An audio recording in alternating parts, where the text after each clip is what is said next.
Hello, and thank you for tuning in to the Flatirons Syndicate Motorsports Podcast. This show is brought to you by Flatirons Tuning, your source for any aftermarket or OEM Subaru parts. Be sure to check out our store at FlatironStuning.com and stay tuned with Flatirons Tuning.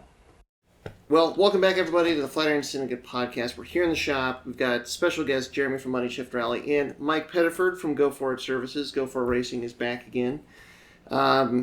And let's see. So today, as we're recording this, we're still in December. And Jeremy, you are just getting back from California, from being out there at Ridge Rally. Yeah. And lots of exciting things happened at Ridge Rally. And then you drove something that is interesting that we need to talk about, which is an Automatic WRX. Yes. So this is going to be, the CVT. No, the Subaru Performance Transmission. I'm sorry, the Subaru Performance Transmission. Yes, we've got to get into a CVT. Yeah. Which is, well, it is, but it was surprising. Mm-hmm. So maybe before we get there, just kind of give us a recap of what you saw at Ridge. Ridge Rally, yeah. So Ridge Rally is like a couple hours east of LA, up in the mountains. The closest town is either Tehachapi or Lancaster. Oh yeah. It's so one of the things I've noticed being out there is that outdoor sports are pretty popular in that area. So ATVs, side by sides, messing around, dirt bikes, all that stuff. So that means that the stage roads are pretty gnarly because they're all ATV and side by side trails and stuff like that. They wind up into the mountains, but it's really beautiful out there. Kind of deep ruts. Deep ruts. Oh yeah. You want to pay attention during your recce, during your reconnaissance, because if you don't have those ruts in your notes, you might come around over a blind crest and then nosedive into something, which, hurts. Yeah. and that actually happened to one of your friends out there. Yeah. This is kind of under embargo because of reasons. But, a friend of mine... they had comm problems, headset didn't work reliably, which what stinks about that is that we got there early, we had the cars, had all the equipment, we were going to go testing, and two problems happened in testing. One was that the adapter for the helmet system wasn't on hand because shipping companies are annoying. Sure. And I don't, this is inside to the rally world, but a lot of competitors use steel-o helmets. Yeah. But the cars have Peltor intercoms because a lot of these cars were built 20 years ago when Peltor was way more common. And you need to use this really complicated adapter to make that work and play nice. And they didn't have it, so we couldn't test the comms on the test day. And then the other thing is the car had a mechanical issue. The front wheels had drive, but the rear wheels didn't. This is a GC, so it's a first-gen Impreza. It's NA, 5-speed driveline with Cuscos in the front and the rear, and an upgraded center, like a 20-kilogram center. And normally it's all-wheel drive. Normally it's all-wheel drive. It's supposed to be, yeah. We figured out that there was a problem with the all-wheel drive system because they made it a mile down the test stage and got stuck in a sand pit, a Subaru. Oh boy. So we go there, and sure enough, the rear wheels are dragging. So unfortunately, that meant a few hours of just mechanical, jimmying to get that working again. It turned out that the rear diff, the Cusco, had failed. And failed in such a way where it had some mechanical drag where it could engage, but whenever you tried to apply driveline, it didn't move the rear wheels at all. Wow. Yeah. And it's interesting because they had originally diagnosed the center as having been bad, but the center was fine. It was the rear. Yeah, that was a weird one. Fortunately, a Subaru rear diff is about the easiest part of the driveline to change. So we were definitely is. Yeah. But it did mean that we didn't have any testing with the headsets, and they didn't have enough time in the car to really feel out, if it was comfortable for everybody and safe enough. And that meant that when they went off on the stage, the seat and the co-driver didn't fit each other that well, and it was possible to have some sort of traumatic injury from the restraints from the belts. This is a theme in rally. I know a couple people who've been hurt in a rally car because their seat didn't quite fit them, and this is something that I really think that awareness of you don't need to crash into a wall or something to get a big hit in a rally car. Sometimes just, again, nosediving into a ditch is enough. So Yeah. it's rally's always a challenge, and like especially because a lot of times rally cars that basically their whole use case is one race and then the next race, and there's like almost rarely driven or tested or shaken down in between the two, and that can pose its own whole set of problems. And can I just bow to the greatness of the rally guys? Us road racers are mere pups compared to. So Mike, you've driven a bunch of stuff. You've driven in all kinds of different racing series, motorcycles, all that. Would you do rally? Would you hop behind? I would. The thing with rally is, and this is going to sound, after I've praised you, okay, I've got a little leeway. Yeah. It's just not fast enough for me. I mean, that sounds petty after I've just bowed to the greatness. But I like to go really fast. I mean, that's when I was doing motorcycles. Oh, I love that. Yeah. Because you cannot go faster than a motorcycle accelerates if you're an average dude. Yeah. So, I mean, I would try it. Yes, I would. If you gotta space it, Dirtfish, call me. I'll come up there and the thing about rally cars is, if you don't look at the speedo, you feel like you're going pretty darn fast. When the trees are right there, honestly, there are stages that you're just on you're on a gravel road that's pretty darn narrow, and it's really straight. You got mile and a half, 2 miles of straight, and you're flying along at 130 miles an hour, and the car is doing, and because of the little bumps in the road, the car's doing this bunks, and you feel like you're going a million miles an hour at that point. But see, here's how spoiled I am. Yeah.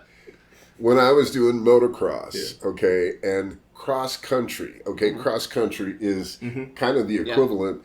So you're doing over 100 on dirt bikes. Yeah. That wasn't fast enough for me. That's how jaded I am. Okay. Have you ever seen? I'm just saying. Have you ever seen like the helicopter chase footage from like WRC Kenya or something like that? I don't think I have. Okay. They're same thing. This like. So those cars, WRC Rally 1 cars top out at like 145 or give or take, based on their... maybe not even that fast. But no, on their power plants, they can get up around 205 kph. So I think Yeah. So they're pegged on the limiter for a mile, and then there's a jump. Yeah. And that's what separates the boys from the men. The guys who slow down and the guys who don't. Who don't. Yeah, that would be kind of cool. Yeah. I could probably do that. Yeah. Yeah. Well, it's and the other part of it too is like not even the speed aside. It just the environment is totally different. Yeah. From road racing. I mean, it's with road racing. You kind of know what you're getting into. Like if you've been to a track multiple times, of course, then you can kind of hone your line. Get familiar with the track, and there's a big part of the rally where it's not knowing what you're going for. A buddy of mine who's been doing this now for probably like 50 years or something like that. I swear to God. Yeah. He's been in the California rally scene forever. Okay. Everybody knows him. Tony, you're the man. He rolled on the first stage of the day in a Honda Civic. Okay. It happens, right? Yeah. Yeah. That's the other part of it. Is like the carnage side of rally. Well, and see the thing for me, and it's just different. You've epitomized it right there. With rally, you've got to leave a little space for the unexpected because you're not going to know perfectly the route, even if you drive the route a bunch of times. I mean, it's kind of like doing the Pikes Peak Hill climb. I mean, if you've done it year after year after year, when I did it, I left a little extra on the motorcycle because, yes, I had done all the practices, but I didn't know the track, the course, perfectly by any stretch of the imagination. And things change. I mean, it was this year, one of the front-running cars knocked a big boulder into the road, and it ended up taking out both Pastrana and Semening. Dude. But it happened. It happened in real time. Yeah. And I think was it Pastrana knocked loose and took out? Yeah, Tanakh wrecked in the reigning champion in WRC wrecked because there was a puddle that was slightly bigger than was in their pace notes. Sure. So weird stuff like that happens, and that's one of the difference. That's either you like going into the known or you like going into the unknown. Well, and see, I prefer like knowing the track, every inch of it, and being able to go to the absolute limit for 35 minutes or longer at a time. So that's what I love. I don't think you know this about how I drive, but I don't think there's been a single time I've been out on a track when I don't have at least an oh shit moment because I found the limit. And found it the hard way. Right? So, Well, I mean, you got to find it. You got to find it. You don't know where it is until you find it. You're like, there it is, as you go spinning past. Or now see, as a former motorcycle road racer, that's not the way you learn it. Okay, I'm not saying it's the best way. I mean, it is a way. Like when you're rolling, you're like, no, I really probably should have. I should have slowed down. I don't. No. Yeah, I don't ride bikes, by the way. Yeah, it's ground sky. Oh. It's all fun, but it's just you got to find what gravitates to you. Like what grabs you, what's interesting, what's exciting, and then surprises all the time. Like Ridge ran from first car out 8:25 in the morning, and we wrapped at around 11 p.m. Wow. Oh yeah. We're for 120 stage miles, give or take, over a pretty big area. The problem is just stuff happens, just getting through that day. We had maybe 50% of the cars finish, if that. Yeah. Wow. Yeah. A lot of mechanicals, not a lot of crashes. Yeah. And that's kind of the norm for rally. I mean, you said it before and say it again. Like if you just finish, you're in the top 50% in rally.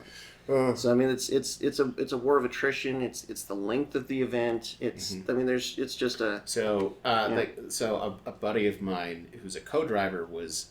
Had enough point. But based on the fact that he was a minute and a half ahead of the closest followers in class, he was going to win the co-driver championship for California Rally Series. Yeah. And on the last stage, the driver got a little tired and off into a ditch, and they high centered on a sandbank, and that was it. She came back to service at the end of the day looking like absolute hell because there he was furiously digging the car out. My gosh. Yeah. Yeah, that's the other thing is on a road course, if the worst happens, there's not one but two ambulances on site. Sure. You don't have to wait too long. Things have gotten better now with the Rally Safe. They've basically got GPS location on all the cars. They've got G sensors in all the cars. They're running it at Pikes Peak now. Yeah. Too, but so as soon as anything happens, they immediately get alerted to the issue and where the issue is. But that's only been in the last couple of years. Yeah. So the safety is improving. Yeah. And if you're in the middle of nowhere, you're still in the middle of nowhere, and sometimes. So the off happened at the very end of a long route, and they had a whole return that they had to do to get back to serve to the main road, to the highway, and there was an ambulance posted up halfway down. So to get checked out, my friend got a very, very fun ambulance ride in the back of a caged bug-eye. Right. There you go. That's an important service. Actually, it wasn't a caged car. That's it. It was one of the zero cars. So it was one of the cars they used to clear the course. Got to do what you got to do. And so this was a local rallycross guy who normally doesn't get to drive at these sanctioned speeds. You know what? But he was performing his service. There you go. So That's right. Yeah. That's right. Yeah. All right. So now having talked about the rally, the thing that you talked about there was like, all right, Jimmy, you got to come down and talk about this. You had to rent a car. Yeah. So you're flying to LA. You're not from LA. Yeah. You have to rent a car. Yeah. Since I wasn't co-driving the event, I didn't need to drive out there and have all my gear with me. I mean, I brought my suit and stuff, but we're flying in. I'm meeting my friend. We got some errands to run around town. We're going out to test with the crews. We're doing stuff, and so we want to rent a car. And she's also a car nut, of course, being a rally person. So it's like, okay, what do we got? Let's see, Porsches. Oh man, Ferrari would be really cool. Yeah. Well, we got all our bags and all our racing gear. It's not a bag of a Ferrari. Well, I don't know. How about this WRX? Yeah, that's fine. It's 2024 WRX. It's brilliant red, race car red, whatever they call it. So you chose the Subaru over the Ferrari? Do you have any idea how much gear you have to bring to a race? I don't. not a rally. Would it fit in a cup holder? That was the problem. Yeah. And the Ferrari probably doesn't even have a cup holder. Yeah, exactly. Oh, of course not. It was so tempting. Or Lotus, actually. That was my vote. An Elise or something? It was Elise. Oh boy. We'll get the new Ferrari Purosangue. Yeah. SUV. Yeah. Yeah, but to be fair, I would guess that a Ferrari is also going to cost more than a Subaru Touareg. And this was the thing. I've driven the VB WRX in 6-speed car at High Plains. I've driven it around the street. Yeah. We know somebody who's got them. You've got one now. Yep. they're great. They're a really good WRX. Like we've talked about this. Miles better than the outgoing car, than the 15 to 21 car. Yeah. And honestly, I got pretty close. I think I was pretty close to the STI's pace at I-Planes in the 2022 or model. They definitely seem to be pretty quick. Yeah. One of our friends has driven out there. Has done, I want to say, a 209 on an almost entirely stock car. Right. I think just brake pads, including stock tires. Stock tires. Yeah. And that's the thing. The fact that its torque delivery is so much more linear. It's you're playing with gears a lot less than the STI. You're dealing with lag a lot less. It's very nice. So I know they're good. Yeah. But when you talked to me about these cars coming in, and you drove them at Subaru's Autocross event, you were talking about the fact that they also were really pushing the Subaru Performance Transmission model, the automatic model, and that the top trim, fanciest WRX you can get, which isn't just about the Recaros or whatever, it's also the electronic suspension, the magnetic dampeners or whatever, that only comes in auto.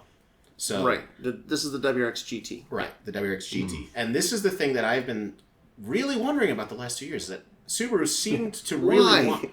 Why Subaru? Yeah. Right, like, if this... They really pushed at least on its launch, they really pushed the automatic version as this is the one. At the launch, we basically got our hands slapped if we said it had a CVT. Now it is a CVT. It's not any different, but they insisted that it was the Subaru Performance Transmission. You can't we have to refer to it as that. Right.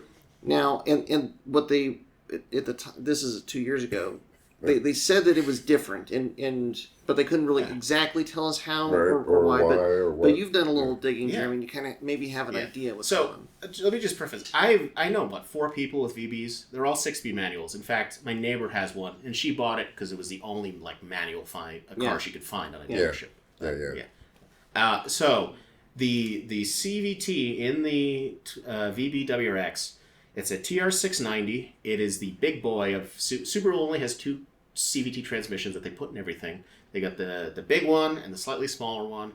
The big one is in the Outbacks, the Ascent. It was in the 6-cylinder cars, right? And the small guy is in the Crosstreks, the Imprezas, and stuff like that. Right. I think it's in the Forester too. Makes sense. They're all effectively the same, mechanically speaking. They've done a couple revisions of them in terms of what fluid they take, how they shift, stuff like that. Some of them have paddles, some of them don't. Yep. So the one in the WRX is effectively, it's the same transmission you'd get in an Ascent or an Outback XT if you're going to go buy one right now. Which is interesting because power-wise it's a little bit more power, but weight-wise the WRX weighs a lot less. Like, geez, over 1,000 pounds less than an Ascent. An Ascent is 4,500 pounds. Yeah. Wow. Yeah. So this is 3,400 pounds? A buddy of mine had an Ascent, and he, coming back from Eisenhower with his big family in the car, he and his son had to pee on the brakes. Well, they're a little heavy. You rally guys are different.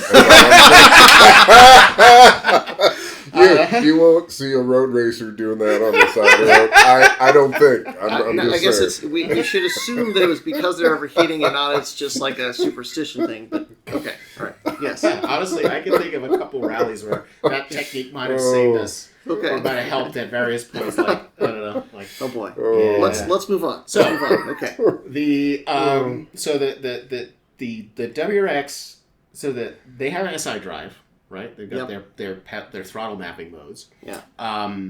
The automatic WRX, the SI drive also vastly changes how the transmission works. Okay. So in intelligent mode, right, the economy mode, the lowest form.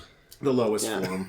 The pedal the pedal feels like a wet sponge. You know the transmission is very obviously just like you don't need to go fast. Downshifting, what's that? Yeah. It has the transmission like all the modern Subaru CVT cars. It has shift points.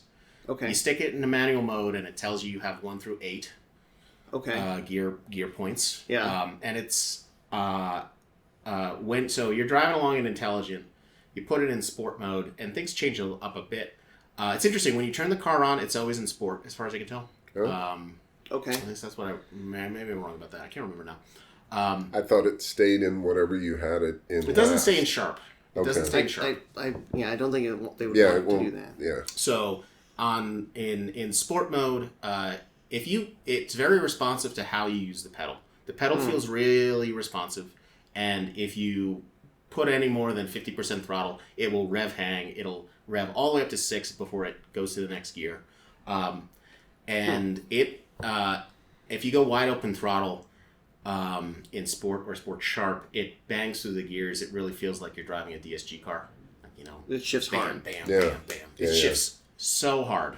It shifts so hard that sometimes I caught it overshooting.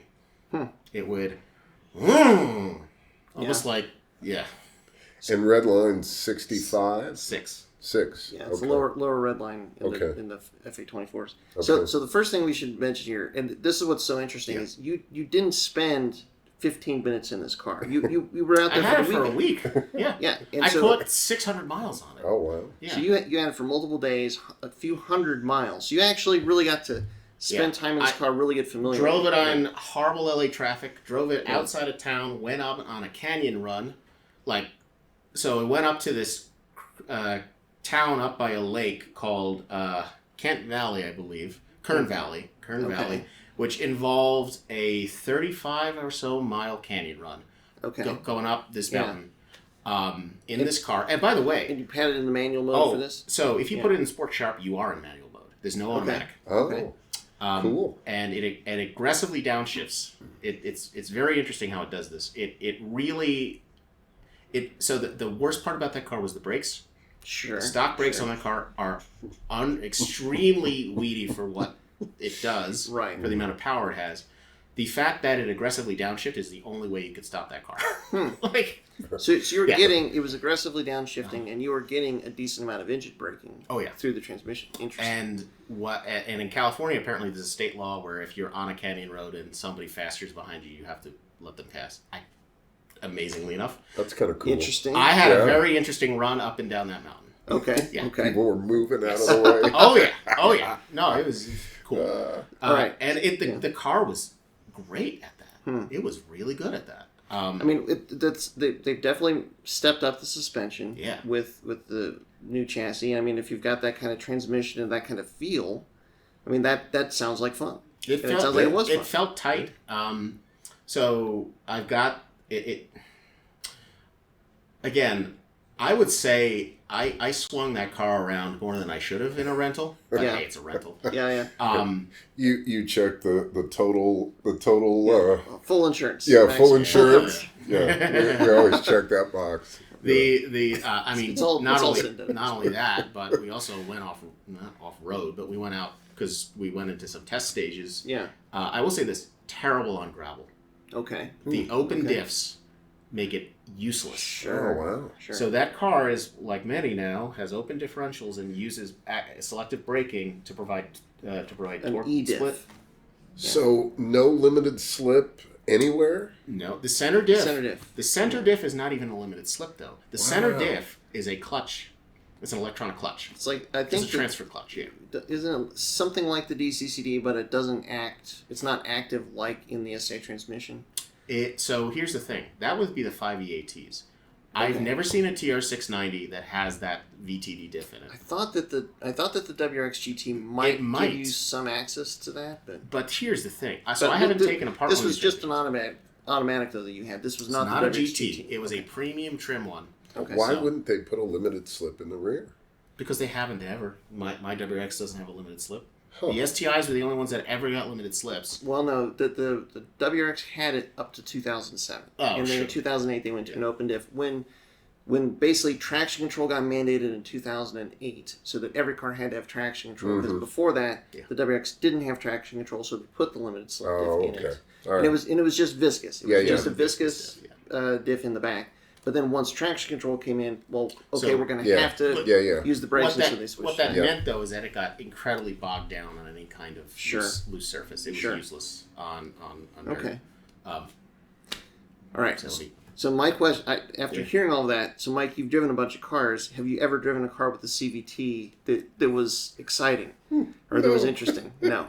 Well, and to be fair, I mean, I know how a CVT works. Yeah. For acceleration with a given motor, it's the best, okay? Right. Because it keeps the car, I'm explaining to you guys, Yeah. everybody here knows how it works. So for that, okay, yes, I'd prefer it because it's faster. Right. But fun-wise, no, it's not. And you can fool me with the gears for a moment, but it's not the same. I don't think you could, if you didn't know, if you got hit over the head tomorrow and put inside of a WRX, I don't think you could tell it's a CVT. Well, and so Mike, maybe not. Well, but so you have actually now had 2 Golf Rs and with cars with the dual clutch transmissions. Yeah. The PDKs. Yeah. Now, compared to a manual transmission, I mean, how would you describe the difference in driving a manual transmission car versus something like the Golf R that has the dual clutch? Well, I mean, and again, it saddens me to say this, but the DSG is faster. Yeah. Sure. Because I can shift, on my best day, it takes me about 0.3 of a second to shift. Sure. And the DSG will do it in 0.1 of a second. Right. So I'm losing 0.2 every time we shift. And on a road course, dude, there's a full second or more You're difference. You're losing more than 0.2. You're losing boost. You're losing on a turbocharged car. Yeah. Yep. Yeah. Again, the same thing with this. This. The WRX is a little weird because the way it boosts is not like it's not like an STI. It's not like it gives you that kick. Right. It doesn't really seem to. It doesn't. And this is maybe the concerning part about the fact that the Subaru Performance Transmission is a CVT. It doesn't really seem like it lets up in sharp mode when you shift. Right. So boost stays. The boost stays there. Oh, yeah. The way that car behaves when you accelerate wide open throttle in sharp mode feels like it's pretty hard on the car. Well, and obviously, I mean, the automatics in the WRX have never been that popular. No. And even right now, I saw some statistic that like as of current, it's only about 17% of the WRXs sold are automatic. Is that current for the general? I believe Yeah, I that's think this I year. heard the same thing. Yeah, that's been true forever, basically. I mean, they didn't offer automatics in a lot of model years. Now in the 2-liter, I believe the CVT was almost a parity. Yeah. Because on the 2-liter WRX, it got way better mileage, and so there was a lot more people that were buying the 2-liter WRX for that. But now with the 2.4, it's I would say also like I said, the people I know who have VBs, they're all manuals, and at least one of them bought it because it was because it was a manual, and it's because a manual you get right now on a dealership lot. You can't get a lot of those these days. Right. Yeah. Right. And I still prefer manual. Yeah. Even though the other is faster. But I noticed, like with the Golf R, the new one is a 7-speed DSG, whereas the manual is a 6-speed, and they're geared identical. So you can get better mileage and better top speed with the DSG. So there you go. Mike, what would you say do you feel like you have control of the momentum of the car with the DSG as much as you do with the manual, like in terms of like the engine braking side of things? In race mode, it does every bit as good as I could do if I manually shifted it. Well, but really? compared in to automatic mode. Yeah. Interesting. And it depends. It depends on the car. Okay. Like my old Golf R, no, it would seesaw, and you had to do manual. Okay. The Corvettes, you put it in track mode, I defy you to outshift. Sure. It'll rev match. It's right in the power band. Yeah. I don't even think about it. Okay. Because on my best day, I can only do as well as that. Okay. So I just put it in track mode. I don't paddle shift it, and I do my thing. Okay. Yeah. And see, one of the wonders And I have... And it saddens me to say that. Sure. Because I'm old school. It's like if you have the engineers and the time, and you have the ability to program in the behavior of how the driveline works. Yeah. Like probably the guys at Corvette did. Sure. You have the ability to do that. To optimize power delivery and function. Well, and you don't even have to get it perfect. There is a driver adaptation. Like going into turn 6 at high planes, I have to wait for that last shift a little longer than I normally would, but I know that, so I adapt, and then I don't lose any time. Well, and see, what I'm wondering is, Subaru's never... I don't think Subaru has approached an automatic transmission in that way. No. Yeah. Because for when the 4EAT, 5EAT, it's just an automatic transmission. The 5EAT, they started to bring in some of the manual shift options with it. And I think maybe one of the 4EATs... So you could get, if you got a Baja XT Auto, it had a Tiptronic geared... So you could move the stick to shift. So they would give you control. 5EATs have that as well. My 2010 Outback has that. Yeah. But it's still just a normal transmission, and like the computer logic that's running it is not that advanced. Right. But what it sounds like, I'm wondering maybe with this Subaru Performance Transmission, don't slap me, Subaru, if they have really tried to get more of this optimization programmed into the CVT than they've ever done before. Which, I mean, honestly, if they had, that in and of itself would be a big game changer. I mean, one of the things that kind of is disappointing about this WRX now is that we were just talking about this. So if you go buy if you go get a 2024 TR WRX TR with the Brembos, so this is the sport track. This is the track package. Yeah. You cannot get the WRX GT with the track package. You cannot get the WRX GT with the Brembos. Right. Despite the fact that the WRX GT is obvious, it has to be a more advanced car. It has to be way more development, probably faster on track than the... Well, it's also the most expensive. It's also the most expensive. Now, I should have mentioned this earlier, but in terms of speed, what do you think the difference is, at least in the advertised 0 to 60 time between the manual and the CVT and the WRX? See, I know the answer to this, so I'm not going to say. Mike, do you have a guess? The difference? The difference advertised 0 to 60 time between the manual and the CVT. Sorry, Subaru Performance Transmission. I would say 1 second. 0. Really? They're the same. Really? I call BS on that.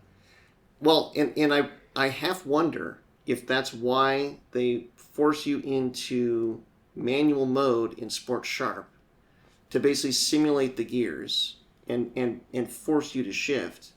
Because I wonder if they would give you the full throttle response, but like let it kind of do its own how shit. can that be? I mean, everybody here knows the theories.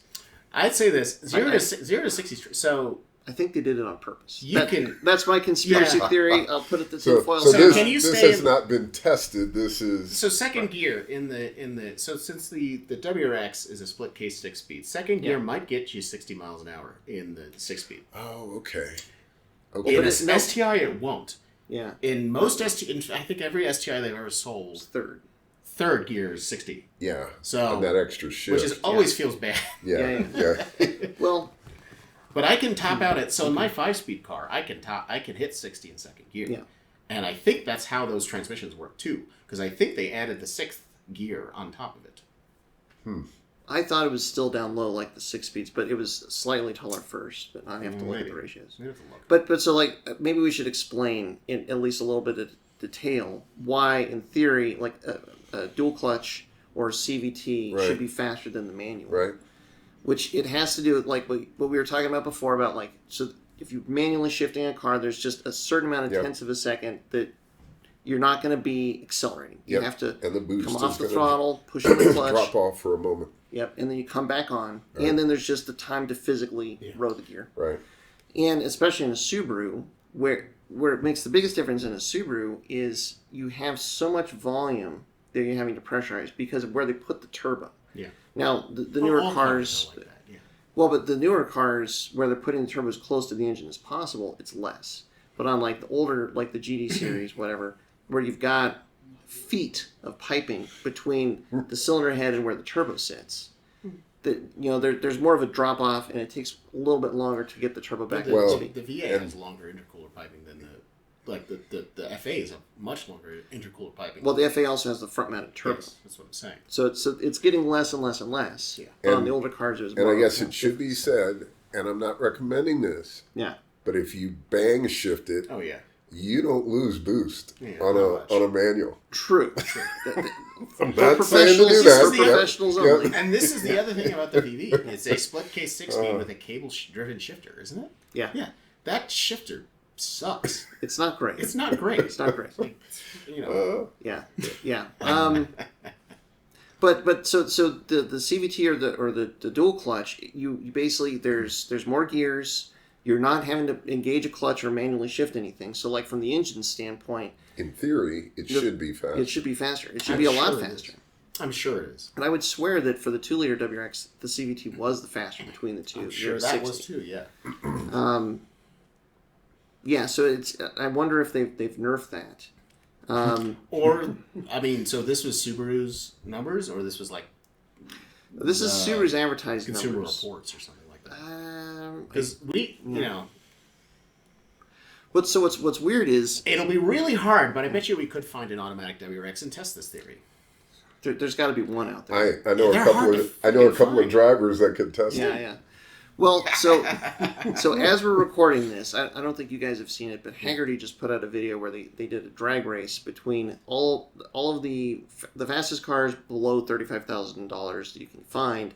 One of which was the WRX, but cool. there was also a BRZ / a GT86. Oh yeah, it was the WRX TR. So what's interesting is the advertised 0 to 60 time of the WRX is 5.5 seconds, but some of them, I want to say, Car and Driver maybe, actually has it as 6 seconds, 0 to 60 for the WRX. I'm sorry, the TS, the new one. Okay. And I think they got 5.8 seconds in this Haggerty video, 5.7, something like that. So I mean, it's slower. What was kind of surprising was the BRZ was only 0.2 of a second slower 0 to 60 than the WRX. Was it auto or manual BRZ? All manuals. Okay. Sorry, for the Subarus were both manuals. Well, the BRZ is lighter. It's quite a bit lighter. Yeah. Makes good. I mean, it's for what it is. It makes. It's good naturally 200 with the bigger motor. Yeah. So I have to wonder, like, would the CVT, Subaru Performance Transmission, Subaru, have actually fared better in something like this event?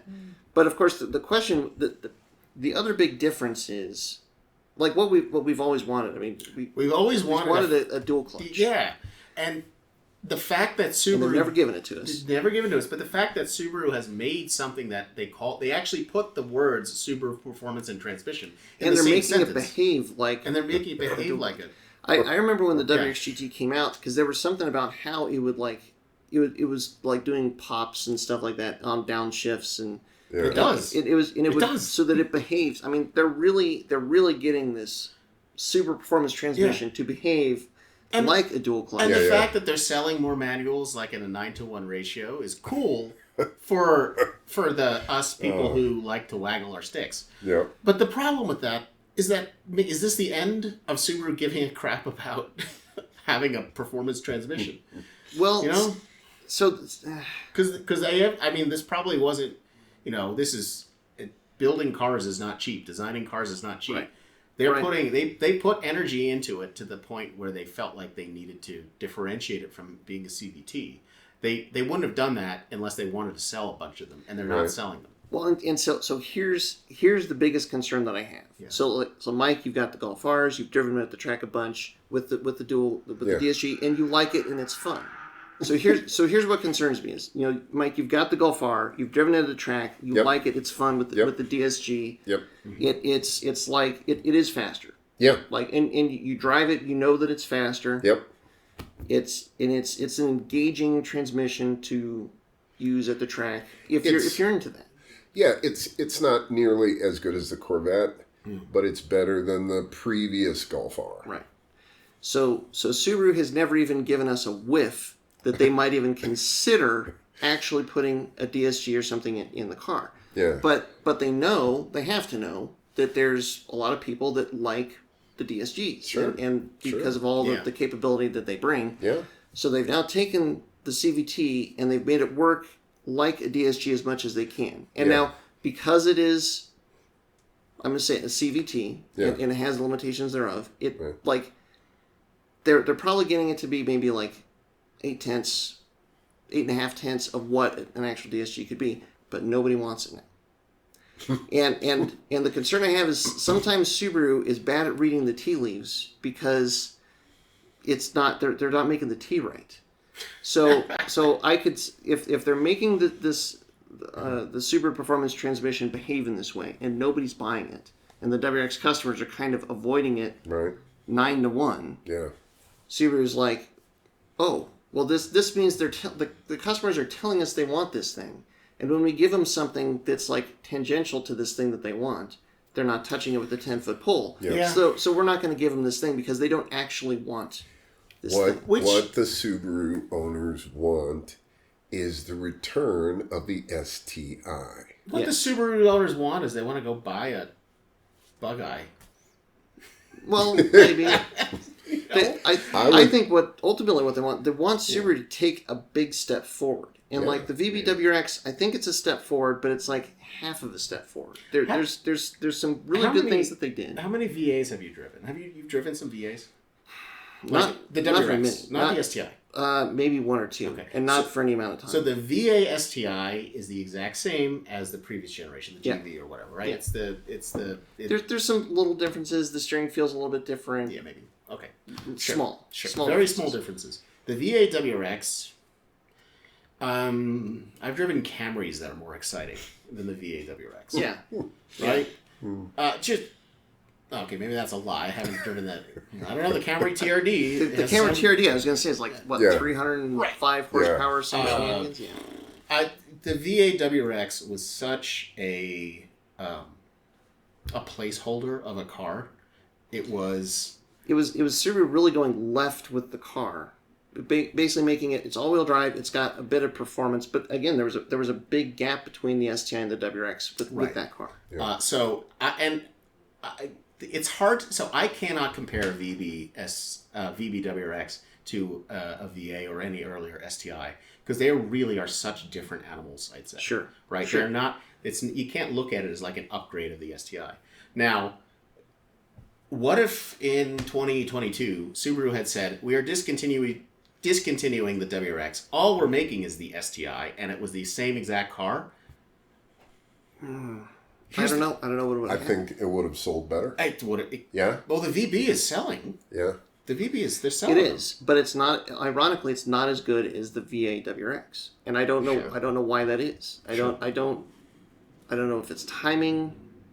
I don't know why. Yeah.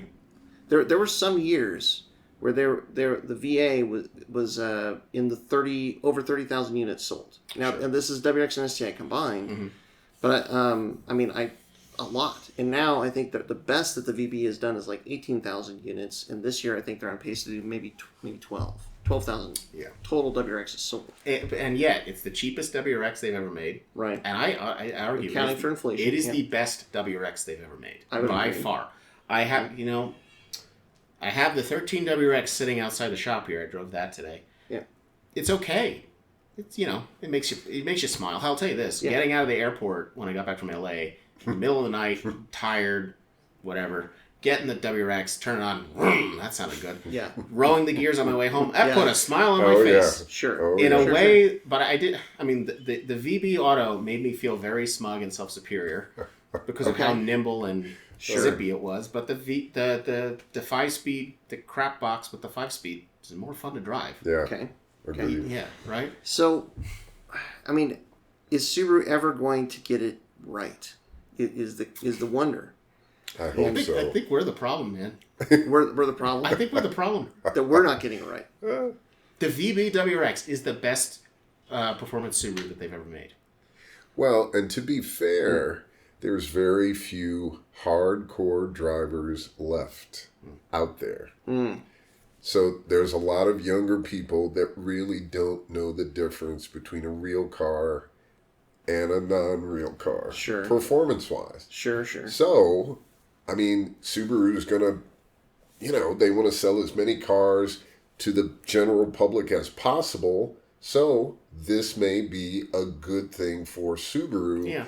And they leave kind of the hardcore enthusiasts like us out in the cold because we're such a small group of people. Yeah. If they made the $58,000 STI out of the VB generation, that was really good. Had amazing suspension, big 6-speed, real 6-speed manual, 300 and what were they saying? 330 horsepower was like the rumor or whatever. No, it's 400. Was it 400? Oh, yeah. No, I remember that now. 400 horsepower. And it costs, over $60K, nobody's buying it. Well, the S209. S209. Yeah. Like I was expecting a later version of that. Yeah. Oh, that would have been perfect for, 50 to 60. Okay, sure. The S209s, they didn't hold value.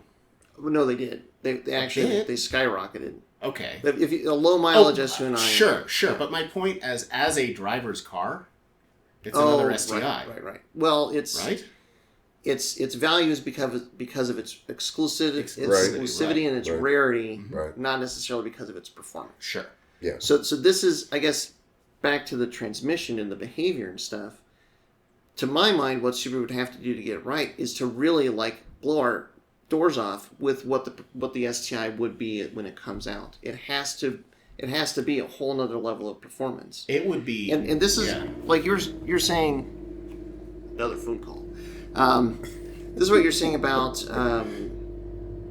if the STI had kept, if they killed off the WRX, if they kept the STI around. The problem is that the WRX it kind of kept getting long in the tooth, and they never really took it to another level.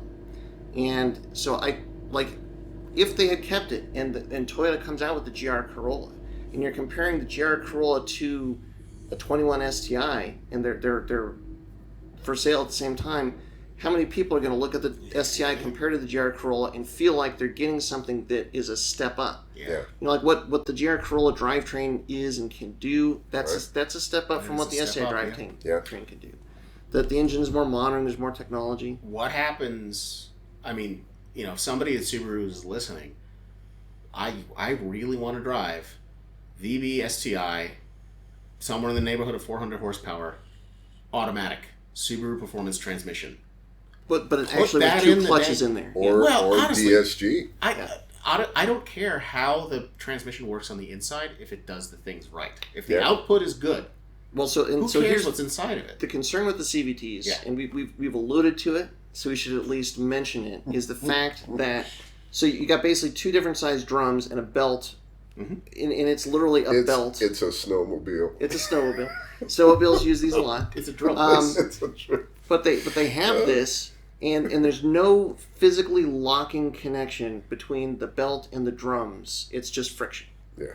And so this is where the capacity of the transmission is limited by that coefficient of friction on the drums and the belt. Right. And once it starts slipping, it's just slipping. Because there's no locking. It's not like teeth in a chain. What era of Subarus has a chain slip problem?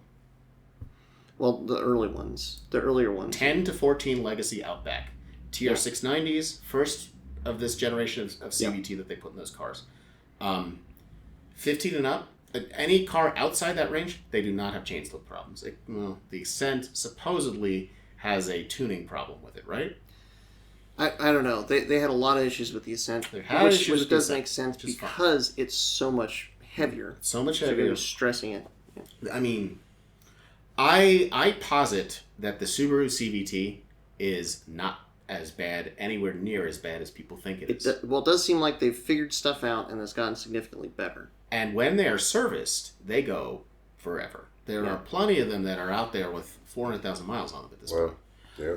Subaru just displaced Toyota, according to Consumer Reports, as the most reliable car brand sold in the United States. Which is wild. Which is wild. That goes back 20 years. That goes back through the whole business end of the head gasket problem. Okay. That goes through every single version of CVT other than the Justy that they've made. Yeah. And Subaru is somehow more reliable than Toyota. Wow. That's wild. Yes. Now Toyota, Lexus is number 2, I think, and Toyota's number 3. Yes. So they're right very there. Close. They're right there. But Subaru and further down is Volkswagen. And at the very bottom of the list, Volkswagen, I want to say, was in the top 10. It was mid. Yeah. So my point is this: so I want to get myself an Auto WRX. I want to get myself an Auto VB. And I want to track it. Now. I want to track it. Yeah. I'm looking around. There's some deals to be had. I can tell you, I'm not a stranger to picking up a tool here and there. Sure. I'm going to put a transmission cooler on it. Well, yeah, and basically changing the fluid and keeping the fluid cool seems to be right. Because a lot of the I think it's the Ascent that has the towing package or whatever. They're adding a transmission cooler. They have transmission coolers. They have heat exchangers with the coolant. Yeah. But an external if you're driving any kind of auto on track, you need an external transmission cooler. Yeah. No? I mean, the DSGs have them. I think they do. Yeah. I don't know if the Volkswagen has one or not. I just know that the temperatures, even at 100% on the track, are fine. Yeah. Mm-hmm. At this altitude on a warm day. So that would be the ultimate test. I mean, if you do get one, and I know you're looking, and you play around with it, like it just doesn't seem like anybody's tinkering with them, and it would be really interesting to see like what the stress. And I should also point out, there's a lot of headroom in that engine. Yeah, with the FA24, there's a ton. So, I don't know. Maybe I'll leave a bunch of parts on the track when I put 350 wheels through the CVT. I don't know. But won't tell Glenn about that. What would be super interesting is even if you don't make tons of power, if there's, I think there's a little bit of window so you can tune the function of the Subaru Performance Transmission. But maybe. Just keep the functionality there. But then I wonder how much faster can you be than the manual car? I mean, there's with basically everything being connected without having to close the throttle and all that. I mean, there's potential there to be faster. So there's things you can do with like conventional automatics. You can cut out dropping resistors. You can drill holes in your valve body and make it so that when you shift, when the automatic shifts, like people with Forester XTs used to do shit like this. Yeah. It'll go bam, bam, bam, bam. It's not very good for the transmission, but it's also better than slipping the clutches because you're putting 400 horsepower through it. Right. So. Well, and here's the conflicting part from a Subaru person is like if it should be better. Like knowing how things work, it should be better. Yeah. As long as the transmission is working properly, it should be better. Right. Mm-hmm. If you can make it better, like what does that mean for the manual? Like what does that mean for all of us that are like obsessed with the manual transmissions? Because like the thing I was most surprised about. This is Mr. Subaru needs to make a 6-speed manual Ascent over here, by the way. I think they should have.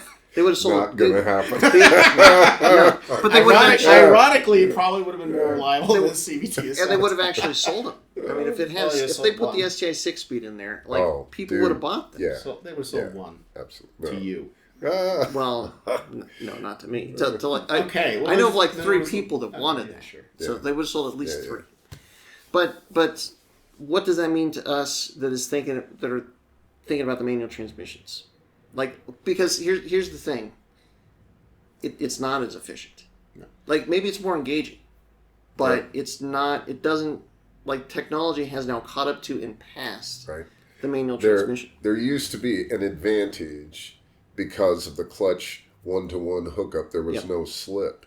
Now, with the DSG and most automatic transmissions, there's no slip either. There hasn't even been a mechanical... So the mechanical advantages with an automatic haven't existed for 20 years. The only thing that could possibly even made a difference in the last 20 years is maybe you're smarter at figuring out what gear you're supposed to be in than the computer is. And usually, that's going away, as you said. Weight was a downside. And usually the gear ratios are better in the automatic. Because they're with taller. With the ZR1...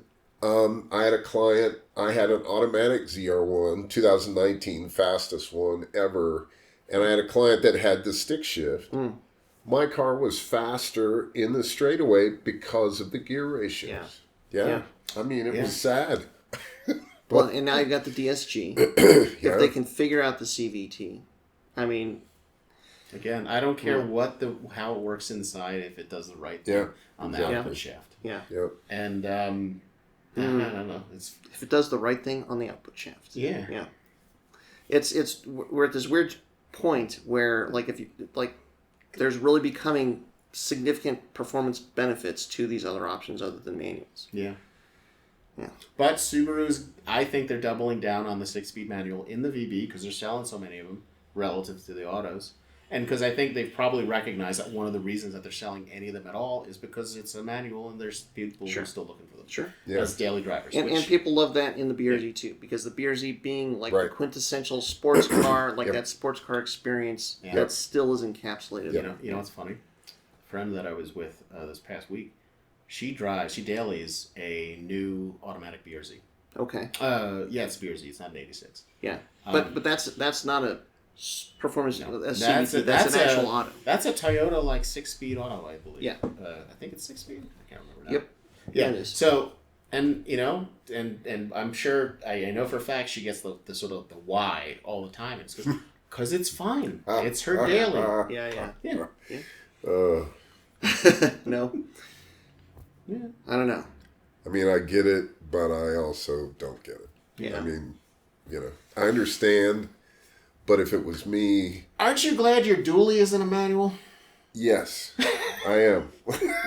Manual trucks suck. Well, unless when you're towing. unless they're 18-wheelers, sure. and then they're really cool. Sure. But no, you're absolutely right. I've got 2 dualies, old school, before DEF, and they're the 6-speed. They get great mileage for what they are, great top speed, great for towing. Yeah. And I wouldn't want a manual shift in that setup. Well, and my question to you, Mike, is like these new cars that are coming out, like was the new C8? It's not. Are they calling it ZR1? Well, the ZR1, but you got the C8, Z51, E-Ray. Don't get me started. Okay. Z06, and then ZR1, and they're coming out with Grand Sport. But they're and none of them are. But the ZR1 is not manual. No. We looked into this because I looked into this because I was curious. So the WRX has gotten cheaper every year, basically since it was introduced. The Vet's got more expensive.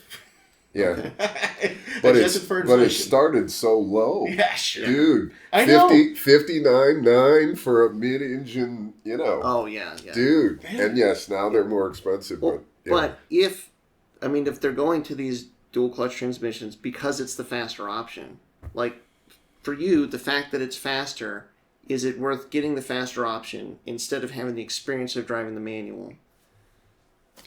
What's sitting outside right now? I mean... Go far. Yeah, automatic Go far. No, but that's because we do corporate events and nobody can drive stick shift, so we got to have them. Okay. But I would say this.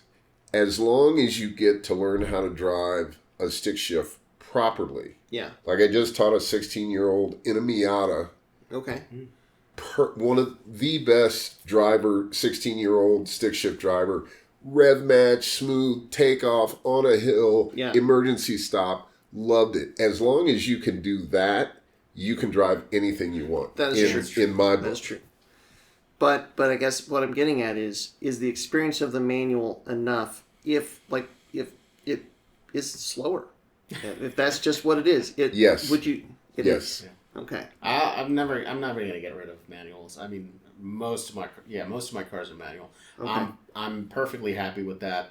I'm getting old and I have a soccer injury, so my left leg hurts when I drive a stick for like all day long. But oh well, I still get in the dang thing. That's life in the big city. Yeah. Okay. All right. Yeah, right. Well, as we're winding down, let us know in the comments what you think. If the non-manual transmission option is the faster option, is that enough? Like, do you pick the faster option? Do you still stay with the manual transmission?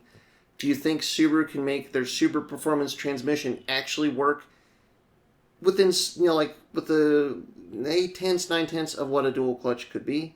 Or do you think they need to just, stick with the manual transmission or just go all in on the dual clutch? Most drivers don't get the manual transmission because they're lazy. And in a traffic jam, they don't want to do correct driving technique. Well, so there's all kinds of excuses. But I think now they've been hard to find for long enough that the number of people that actually know how to drive a manual transmission it's getting so small. If you're buying a manual today, and if you're buying a new car manual, it's because you know what it is and you want it. Exactly. I would bet you that the people that are buying new manual transmission cars, age demographic, they're probably 35 or up.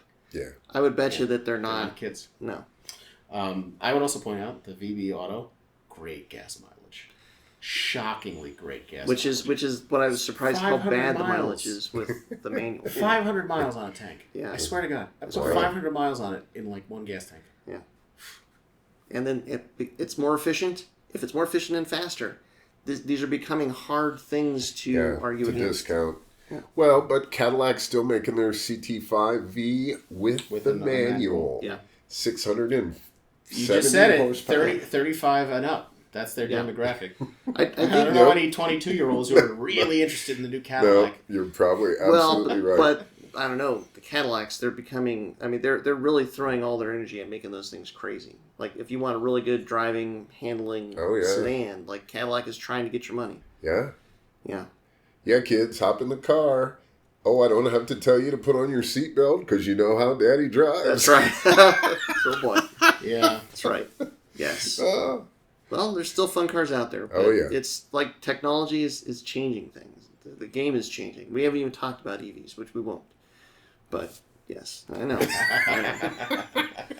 All right. Well, thanks very much for your support as always. Thanks for watching. Make sure you check out Mike, GoForItServices.com, Jeremy at Money Shift Rally. And until next time, stay tuned to Flatirons Tuning. Thanks everyone for tuning in to the Flatirons Syndicate Motorsports Podcast. Once again, we'd like to let you know that your support is what makes this show possible. Be sure to check out our online store at FlatironStuning.com for any of your aftermarket or OEM Subaru parts needs. And as always, stay tuned with Flatirons Tuning.